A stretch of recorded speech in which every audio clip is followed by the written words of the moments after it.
What's up, YouTube? Welcome back to Celio's Network for the first standard format Pokemon TCG tier list of 2022. This tier list should hold up until Brilliant Stars comes out later this year, and this will be my last major update for the best decks in standard format and why I rank them where they are.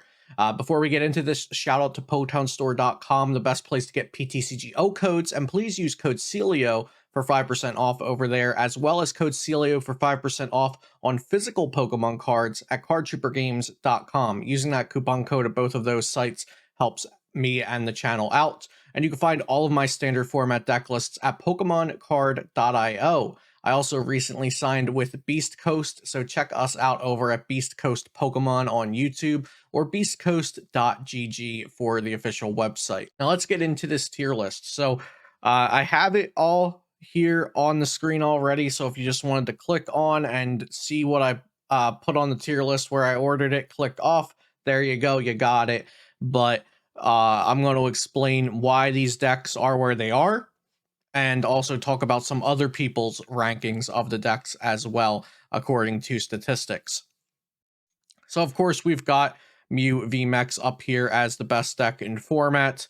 I do think this is the best deck in format, and that won't change. I thought it was the best deck in format when Fusion Strike came out, and I think it will stay like that until Brilliant Stars. Maybe even when Brilliant Stars comes out, it will still be the best deck. Who knows? But right now, it definitely is. It's oppressive, it's fast, it's aggressive.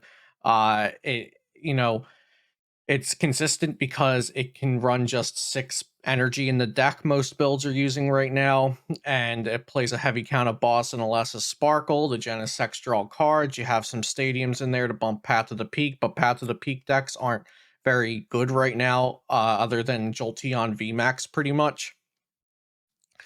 Mew VMAX gets hit for Dark, but it can handle that by having Meloetta as a single prize attacker that doesn't give up multiple prize cards. And it also hits Single Strike and Rapid Strike Urshifu VMAXs for weakness, and it also resists those Pokemon, and they're the next two best decks. I had so much support between Power Tablet, Fusion Strike Energy, Alessa Sparkle, Genesect V, Meloetta. You could even play Oricorio in there for the Jolteon matchup to make it a little better for you if you want. It has a good selection of stadiums between Crystal Cave, and Rose Tower to play. I don't like Old Cemetery in the deck. I've seen people play Stormy Mountain, but I also don't like that. And what's the other stadium that people are commonly playing in Mew VMAX? We can actually go over here and just check it out real quick on the decks. Training Court, and also has Training Court because of the low energy count, so that's also good for the deck. So yeah, overall, this is the deck that's the meta game is centralizing around in standard format right now. I don't see any reason for it not to be ranked as the best deck in format. It has the win rates, the placements, the popularity, the matchup spread. It's got everything going for it. It's kind of that deck right now that you can play, and even if you hit a bad matchup, it can still find a way to beat it just because it's so aggressive and consistent. Next in Tier S, we have both of the Urshifus, and I kind of love that. Just thematically, we have Fusion Strike, Single Strike, and Rapid Strike as the top 3 decks. Single Strike, Umbreon, and Urshi complement each other really well because Single Strike Urshifu is weak to Psychic, but Umbreon VMAX hits Mew VMAX for weakness, and Single Strike Urshifu can pretty much knock out anything with Gmax 1 blow, and Umbreon VMAX can just gust things up that Single Strike Urshifu wants to hit. Another strength of the deck is that the V forms of each of the VMAXs are very strong in their own regard, and you can just win by attacking with the Vs and not even using the VMAXs in some games, or at least in some situations, choosing to not evolve, which is not a trait that most VMAXs have. Most VMAXs are useless without the VMAX, and the Vs don't really give much of a purpose, but in the Single Strike deck, they do. And then we have Rapid Strike Urshifu, specifically the Melanie variant of the deck, which I think is very, very strong. I did think that Urshifu Moltres was better for a little while, but Urshifu Melanie is just able to consistently put out those rapid flows and orchestrate a game plan most of the time. Now, it is a deck that is less consistent than Mew VMAX. I would probably say it's the second least consistent deck out of the top 5, with Single Strike Urshifu probably being the least consistent deck. But it's very strong because you can chain GMAX Rapid Flows and take out like Sobble, Drizzile, and Teleon, Houndours, those kinds of things, but also set up multiple knockouts on V and VMAX Pokemon. And it also has the Medicham V, which is a huge help in my opinion for the deck. So like between Medicham V, Echoing Horn, your Inteleon Pings, Rapid Flow, Passimian Telescopic Sight, you could do a lot of neat things. And I think the deck is just really good because it can aggressively take out support Pokemon, but also deal with Vs and VMAXs. It can beat Mew VMAX. But I do think it's unfavored against Mew VMAX, of course, but that's one of its only really, really, really bad matchups. Next in the next tier, we have Jolteon VMAX and Suicune Ludi. So Jolteon VMAX, I believe with the current builds going around, the double boss build, it is almost a 50-50 versus Single Strike Urshifu VMAX. At least that's what I'm finding in competitive matches and tournament results, is that Jolteon VMAX can handle Single Strike Urshifu Umbreon, because you could just dust up and try to trap things if you have the extra bosses. Sometimes Path of the Peak messes them up. They can't Crobat to try to get out of it. And you can beat Single Strike Urshifu VMAX a good bit at a time, making Rapid Strike Urshifu VMAX its only majorly bad matchup out of the top decks. So Mew VMAX is about a close 50-50, I'd say, with Jolteon versus Mew. I think if the players are about evenly matched, it's almost 50-50. Some people will say it's favored either way, but I think it's close enough that you could just say it's anyone's game. Single Strike Urshifu is closer than it was. I'd say maybe it's slightly favored for Single Strike Urshifu versus Jolteon, and then Suicune's a great matchup for Jolteon VMAX because of type advantage. And then as you go down against the other decks, Jolteon has more good matchups. You know, it's good against Sobble, Drizzile, and Teleon decks because you can snipe their setups. It's good against Zash and Zam because you already play Path of the Peak. It's good against the single prize decks like Moltres and Weezing and Malamar, etc., and so on. So Jolteon VMAX is a really great deck because it can take out the support lines, and it can take multiple prizes in one turn. It can mess decks up with Marnie Path plus Fan of Waves. And then we have Suicune Ludicolo. Suicune Ludicolo is a deck kind of like Single Strike Urshi and Mew VMAX, where I think it can just about beat anything due to its aggression and the lines of play. Now, Suicune Ludi has more lines of play than Mew VMAX, and when you take into account Single Strike Urshifu's ability to use the Vs to attack, it probably is about even with Suicune Ludi, with the amount of decisions you have to make according to, you know, what attackers you're going to use, where you're attaching energy for turn, things like that. But Suicune Ludi does have the Drizzile and Teleon line, which naturally adds some more decisions into the mix. A big thing for Suicune Ludi is I think not enough players attack with a single prize Pokemon and force a single prize Pokemon knockout, whether that's buffing a Lotad or a Sobble with Ludicolo's ability and swinging with that, or using the Shady Dealings in Teleon as an attacker. But yeah, Suicune Ludi and Single Strike and Mew, I feel like they can beat anything, even if they're not technically supposed to on paper. Then in B tier, so the top 5 decks, these are what I consider to be decks that I would either choose to play myself or want to beat. And then going into B tier, these are the decks that I'm not necessarily worrying about going into a tournament, but I expect them to be there, and I'll probably hit a couple of them. And also to round out kind of the top 10 decks of the format, these 5, the BDIF, S tier, and A tier, those are always going to be in my top 10 decks. And they're probably just going to be the top 5 decks for me for the rest of this format. And then out of the 9 decks that I have, or 8 decks that I have in B tier, 5 of those 8 are going to round out the top 10 decks, kind of just based on the meta game, how I'm feeling, their matchup spreads, how they're doing statistics wise. So we have Zash and Zam. It's a cheap deck, so we know it's going to be around. It's an easier deck to play. It's a deck that people are familiar with, so we know it's going to be around. It's quite solid because of Zamazenta walling things. Zacian's a cracked card. It can be aggressive when it wants to. Urshifu Moltres, I think, has a 50-50 versus Mew VMAX, whereas Urshifu Melanie has a 40-60 versus Mew VMAX, but that's really its main draw. And Urshifu Melanie, I think, is just better in the other ways. The Baby Hoopa Moltres, Tapu Koko, Ross Cawthon single prize deck. It's really great versus Mew VMAX. It's really great versus just straightforward decks that aren't sniping like Rapid Strike and Jolteon, but it does have an issue against Rapid Strike and Jolteon. Suicune and Teleon builds, these definitely vary. I've seen them with Rapid Strike Urshifu and Medicham. I've seen them with Rapid Strike and Teleon VMAX, Dream Ball Dusk Noir.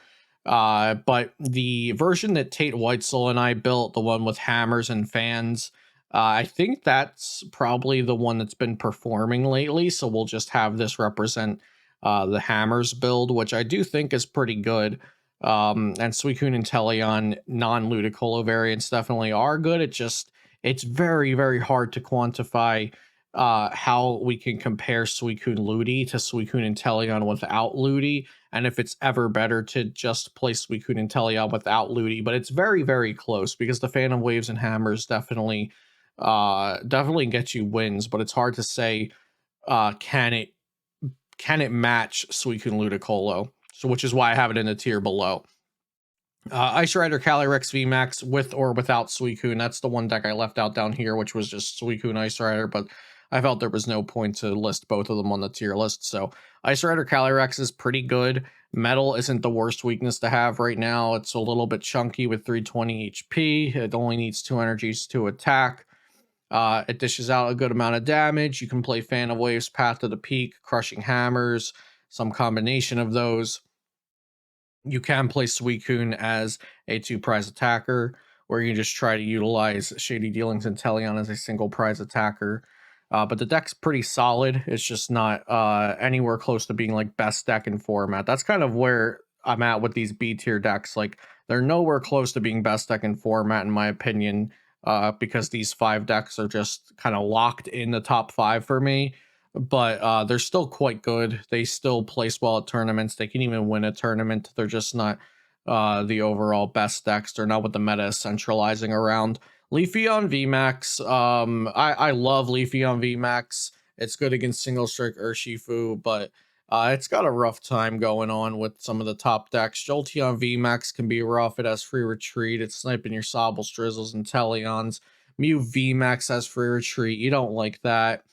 Rapid Strike Urshifu, if they just snipe your bench, that can be hard. Suicune Ludicolo is usually pretty close, but Leafeon VMAX is a smooth, consistent deck, but it doesn't have good matchups right now. Duraludon VMAX is a very heavy counter deck. It can't be hit by things with special energy on them, so it's countering most of the top decks in some way. It can also just counter Jolteon VMAX because it can heal the small amounts of damage that Jolteon's putting out. So Duraludon VMAX is a good deck, but it's only good because of the other decks that are good. And then we have Single Strike Gengar as my last deck in B tier. I think it's just a downgrade to Single Strike Urshifu Umbreon, but like if you just want to beat Mew VMAX and play kind of a brainless VMAX deck, then go for it with Gengar. But personally, I would rather play the Moltres deck or one of the Galarian Weezing builds over Single Strike Gengar.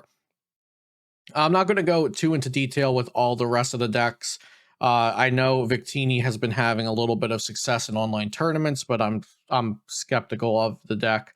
Rapid Strike and Teleon VMAX just doesn't do enough in this format. Galarian Weezing's great, not enough people play it. It might be better than the amount of play that it gets. Rapid Strike Malamar's fine, but it loses to Jolteon and Urshifu.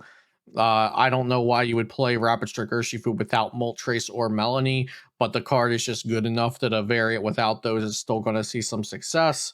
Rapid Strike Sylveon VMAX is like, it seems like it should just be good on paper, but like there's a lot going on, and I think there's things that do it better than Sylveon just because Sylveon's inconsistent. But like I think Sylveon with like Moltres and Urshifu should just be good. And I guess it is good. You know, it's middle of the line. C tier isn't bad, unplayable. It's just not the best. Down in D tier, we've got decks that like, okay, like you play Eternus if you want to beat Mew and you're not expecting much else out of it. You play Shadow Rider if you want to beat Rapid Striker or Shifu and maybe a couple of other things. Then we've got like Suicune Greedent, Togekiss Greedent. Those are decks like if you want to have fun and win some games, but like there's definitely better try-hard decks out there. Dragapult VMAX is just underwhelming in the current metagame. Togekiss Moltres, I could see bumping it up to C tier because I do think it has potential just because of the Moltres against Mew. Then down in F tier, basically, if you want to win a tournament, I would ask you, why are you playing any of these? Like Crabominable, just play Suicune. Galarian Obstagoon, just play Moltres. Dragapult, again, just play Moltres or Weezing or Malamar if you want a single prize deck. Genesect Toxtricity, why aren't you playing the best deck in format? Rayquaza VMAX, if you love Rayquaza, have fun, but I don't think you're winning the tournament. Boltund VMAX, play something else. And Rabbids Dragon Inteleon VMAX with the Inteleon VMAX from Rebel Clash, just play regular Inteleon VMAX. So that's the tier list. So if you want to find lists for any of these decks, you can go to PokemonCard.io, or you can also go and find recently high placing decks on play.limitlesstcg.com/decks. This is not a hashtag ad. I just appreciate play.limitlesstcg.com. So let's say you want a Duraludon list. You can click Duraludon, find, oh, hey, Grant Manley got first place out of 127 people, and you could find his deck list. Over on Trainer Hill, this is the deck leaderboards for the Fusion Strike format on trainerhill.com, according to tournaments played on play.limitless. So you can see that, and it kind of, the top 5 or so decks kind of agree with my tier list. It has Mew Genesect, Jolteon, Inteleon, Umbreon, Urshifu, Rabbids Trigger, Urshifu, and Suicune Ludi as the top 5, and those are my top 5 as well. The last report that Justin Basil put out for the top archetypes of December 2021 has almost the same top 5 as I had. They have Mew VMAX as tier 0, Jolteon VMAX as tier 1, Rapid Strike, Urshifu, Umbreon, Urshifu, and Ice Rider is tier 2. So the only difference is Ice Rider over Suicune, but this is strictly by stats and not by opinion. And also you'll see that tier numbers and tier letters are arbitrary based on, they're subjective and arbitrary based on how you're ranking them. So Justin does it based on the percentage of the decks that make it into top 8 of tournaments, whereas I base it on literally just how good I think the deck is and if it deserves to be in a different echelon or tier than the other ones, and how likely I am to either want to play the deck or want to beat the deck.